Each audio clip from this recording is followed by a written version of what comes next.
Bonjour à tous et bienvenue sur ma chaîne. Aujourd'hui, nous allons plonger dans transport fluvial. Si c'est votre première fois ici, n'oubliez pas de vous abonner et de cliquer sur la cloche pour ne rien manquer de nos prochaines vidéos. Et si vous êtes déjà abonné, merci de votre fidélité. Sans plus attendre, passons directement au sujet du jour.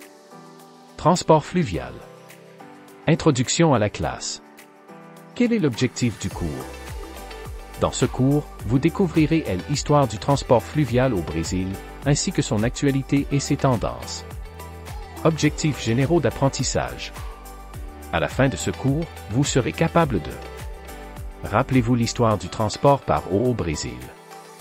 Identifiez les événements et tendances actuelles du transport fluvial au Brésil.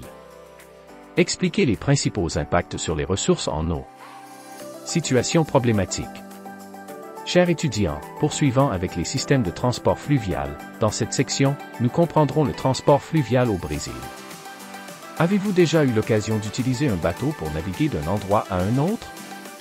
Le transport fluvial est-il courant dans votre région, c'est-à-dire le transport fluvial? Continuons avec le contexte d'une agence de voyage qui souhaite explorer le marché fluvial. N'oubliez pas que vous êtes le consultant qui aidera l'agence.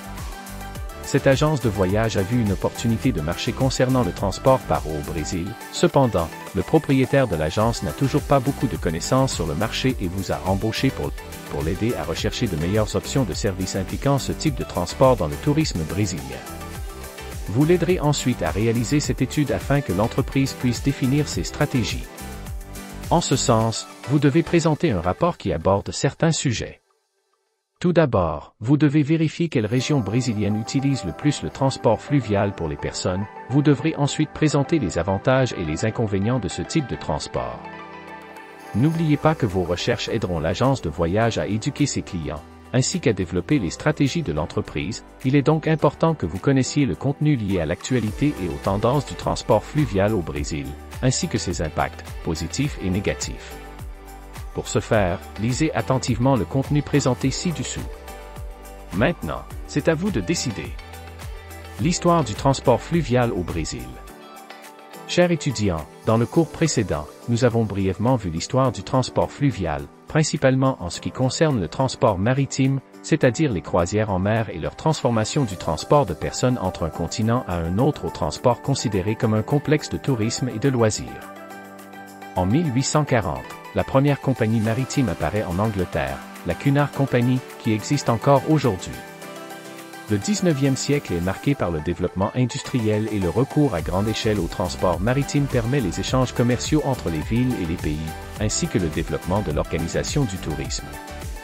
Nous avons vu que la croissance rapide du transport aérien a fait perdre aux paquebots transatlantiques leur fonction principale, qui était le transport de personnes et de marchandises, et qu'en 1980, les navires ont acquis la fonction touristique, même s'il existe encore des navires pour le transport de passagers et de marchandises. Brito, 2009. Remontons maintenant un peu le temps, jusqu'à l'époque de la découverte du Brésil, afin de vérifier le développement du transport fluvial et maritime dans notre pays.